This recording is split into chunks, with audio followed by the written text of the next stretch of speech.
सभी को नमस्कार। भारत सरकार के विभिन्न मंत्रालयों के द्वारा निर्देशित बहुत सारे ऐसे कार्यक्रमों को सीबीएसई के द्वारा आयोजित किया जा रहा है, जिसमें विद्यालयों के छात्रों को बढ़ चढ़ कर के प्रतिभाग करना है। उन प्रतियोगिताओं में से गंदगी मुक्त भारत एक विषय है, जिसके ऊपर निबंध लिखने हैं, पेंटिंग करनी है। दूसरा विषय आत्मनिर्भर भारत, स्वतंत्र भारत, इस विषय पर भी निबंध लिखने का काम करना है। पहला विषय गंदगी मुक्त भारत, जिस पे हमने निबंध लिखना है या चित्र बनाना है। हमारे यहाँ केवल बाह्य स्वच्छता को ही ध्यान में नहीं रखा गया है, बल्कि आंतरिक स्वच्छता को भी बहुत बड़ा महत्व दिया गया है। यहाँ कहते हैं मन चंगा तो कटौती में गंगा।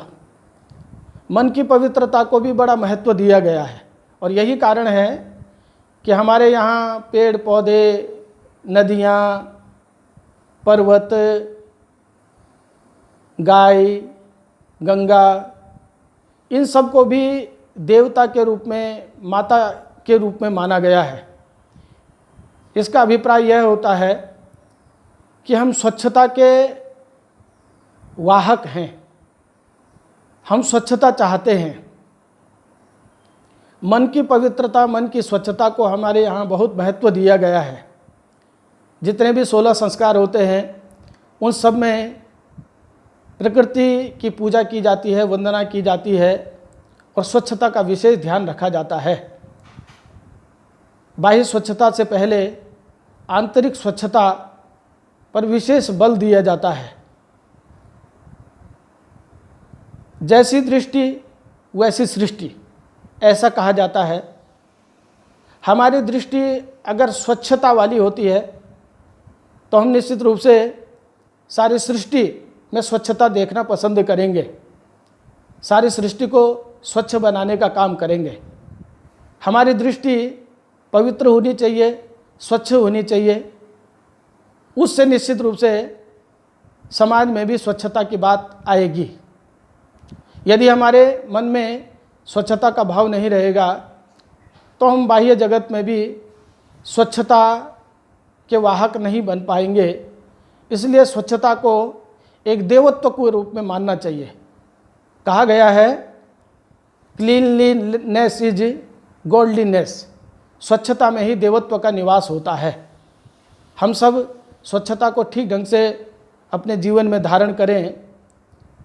दूसरा विषय आत्मनिर्भर भारत, स्वतंत्र भारत। हमारा देश विश्व गुरु की पदवी पर आसीन रहा है। हमारे देश को सोने की चिड़िया कहा जाता रहा है। अगर ऐसे संबोधन अपने देश को प्राप्त हुए हैं तो उसे यह स्पष्ट होता है कि भारत आज नहीं, बहुत पुराने समय से आत्मनिर्भर रहा है, सर्वोपरि मान्यताओं वाला देश रहा है। एक मनुस्मृति में श्लोक आता है, एतद्देश प्रसूतस्य सकाशादग्र जन्मनः स्वं स्वं चरित्रम शिक्षेरन पृथिव्याः सर्वमानवा। इस श्लोक में बताया गया है कि हमारे देश के जो पूर्वज हुए हैं, महापुरुष हुए हैं, उनसे दूसरे देश के लोगों ने ज्ञान की, विज्ञान की, तकनीकी की, शिष्टाचार की, हर प्रकार की शिक्षा ग्रहण की है। ऐसे श्रेष्ठ देश में हम रहते हैं जिसने पूरे विश्व को ही ज्ञान का, विज्ञान का पाठ पढ़ाया है। आज अगर आत्मनिर्भरता की दृष्टि से हमको सोचने का विषय आया है तो कहीं ना कहीं हमारे संकल्प में कमी आई होगी। हमने अपने संकल्प को सुदृढ़ बनाना है। जितना सुदृढ़ हम अपने संकल्प को बनाएंगे, उतना ही हम आत्मनिर्भर भारत की ओर अग्रसर होंगे। सारे विश्व का प्रतिनिधित्व करने वाले हम रहे हैं। हमें कुछ बातों को विशेष रूप से ध्यान देना पड़ेगा जिससे कि हम अपने देश को फिर से एक सशक्त राष्ट्र के रूप में विश्व के सम्मुख उपस्थित करेंगे। स्वदेशी, स्वभाषा, स्वावलंबन, स्वसंस्कृति, ये ऐसी चीज़ें हैं जिनको बहुत मजबूती से पकड़ करके आगे ले जाने की आवश्यकता है। जितना मजबूती से हम इन चीज़ों को धारण करेंगे उतने ही हम आत्मनिर्भर भारत की ओर बढ़ेंगे। जापान का एक उदाहरण आता है, जब हिरोशिमा और नागासाकी बम विस्फोट हुए और पूरा जापान पूरी तरह से ध्वस्त हो गया, उस समय जब दूसरे देशों के द्वारा उनको खाद्य सामग्री प्रेषित की गई तो उन्होंने यह कह कर के मना कर दिया कि यदि हमने इस समय फ्री के खाने की आदत डाल दी तो हमने अपने देश को स्वतंत्र नहीं कर पाएंगे, हम अपने देश को आत्मनिर्भर नहीं बना पाएंगे। और उन्होंने उस खाद्य सामग्री में से एक कण भी स्वीकार नहीं किया और उसका ही परिणाम था कि जापान, जो कि पूरी तरह से नष्ट भ्रष्ट हो गया था, बहुत कम समय में वह एक श्रेष्ठ देश के रूप में, श्रेष्ठ राष्ट्र के रूप में खड़ा हुआ। ऐसे एक उदाहरण आता है इजराइल का। इजराइल उत्तर प्रदेश से भी छोटा देश है। उत्तर प्रदेश जितना जनसंख्या वाला अपना प्रदेश है, उस प्रदेश से भी छोटा ऐसा यह देश है इजराइल। लेकिन वे लोग जब पराधीनता की बहुत लंबे समय तक संघर्ष करते रहे, लोगों ने तरह तरह के प्रलोभनों से उनको अपने में आत्मसात करने के लिए कहा, तो भी उन्होंने अपनी संस्कृति को पकड़ के रखा, अपनी भाषा, अपने जीवन मूल्य पकड़ के रखे। और यही कारण है कि वह एक सशक्त राष्ट्र के रूप में दुनिया के सामने खड़ा हुआ। भारत जो कि विश्वगुरु रहा है, सारे देश का मार्गदर्शन करने का काम करता रहा है, उसमें और कोई चीज़ की कमी नहीं है। निश्चित रूप से संकल्प शक्ति की कमी है और दृढ़ इच्छा शक्ति की कमी है। हम अपनी दृढ़ इच्छा शक्ति बनाए रखें, अपने संकल्प को मजबूत रखें, तो निश्चित रूप से हम आत्मनिर्भर भारत बनाने का काम बहुत जल्दी कर सकते हैं। क्योंकि अन्न के क्षेत्र में, धन के क्षेत्र में, ज्ञान के क्षेत्र में, विज्ञान के क्षेत्र में, तकनीकी के क्षेत्र में, सभी क्षेत्रों में हमारा देश अग्रणी रहा है। आज भी हम सब में वह क्षमता, योग्यता है कि हम आज फिर से देश को अग्र पंक्ति पे ले जाने का काम कर सकते हैं। बस उसके लिए एक सामूहिक चिंतन की आवश्यकता है, सामूहिक शक्ति प्रदर्शन की आवश्यकता है, ये ईमानदार कोशिश करने की आवश्यकता है, स्वार्थ को तिलांजलि देने की आवश्यकता है। अगर हम छोटे छोटे स्वार्थों में फंसे रहेंगे तो देश का चिंतन नहीं कर पाएंगे, और देश का चिंतन नहीं कर पाएंगे तो देश आगे नहीं बढ़ेगा। बड़े लक्ष्य को प्राप्त करने के लिए छोटे स्वार्थों को त्यागना पड़ता है। यदि हम अपने छोटे स्वार्थों को त्याग देंगे तो हमें बड़े लक्ष्य की प्राप्ति जरूर होगी। अयम निजः परो वेति गणना लघु चेतसाम उदार चरिता नाम तु वसुधैव कुटुंबकम, ऐसे हम कहते हैं। हमें उदार चरित वाला होना है, हमें मेरा तेरा इस भाव से ऊंचा उठना है।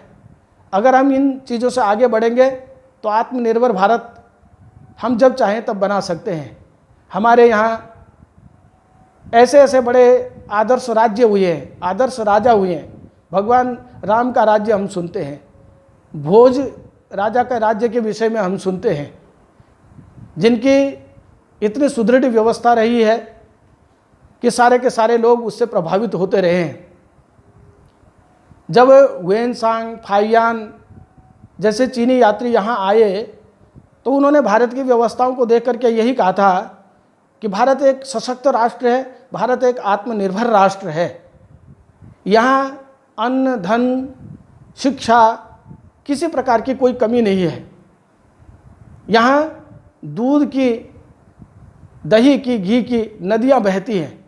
इस प्रकार की आत्मनिर्भरता अपने देश की रही है, जो कि जगत विश्रुत रही है। सारे विश्व में इस बात के लिए हमारी ख्याति रही है।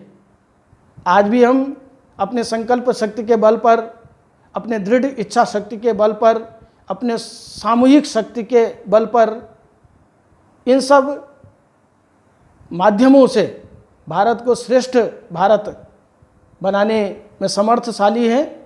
सभी को एक सामूहिक शक्ति का परिचय देना है।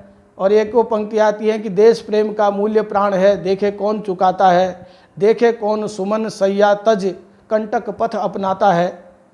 इन पंक्तियों में भी यही बात कही गई है कि देश प्रेम के लिए कुछ समर्पण करना पड़ता है, त्याग करना पड़ता है। अगर आज हम देश के लिए त्याग करने के लिए उपस्थित होंगे तो फिर हमारे देश को श्रेष्ठ देश बनाने में, आत्मनिर्भर देश बनाने में कोई रोक नहीं सकता है। ऐसे मजबूत इरादों के साथ में हम एक होकर के देश का चिंतन करें, राष्ट्र का चिंतन करें। बहुत सारी चीज़ें आज शुरू हुई हैं, चाहे वह स्वदेशी वस्तु के प्रयोग के बारे में है, नई शिक्षा नीति आई है, उसमें बहुत सारे ऐसे भारतीय जीवन मूल्यों को सम्मिलित करने की बात कही गई है। ऐसे ही जो सरकारी स्तर पर प्रयास हो रहे हैं, वैसे ही प्रयास हम अपने घरों में, अपने परिवारों में, अपने व्यक्तिगत जीवन में भी करें। अगर हम ऐसे करेंगे तो हमारा राष्ट्र सशक्त राष्ट्र के रूप में सारे विश्व का नेतृत्व करने वाला बनेगा, इसमें कोई संदेह नहीं। सभी का पुनः अभिवादन, नमस्कार।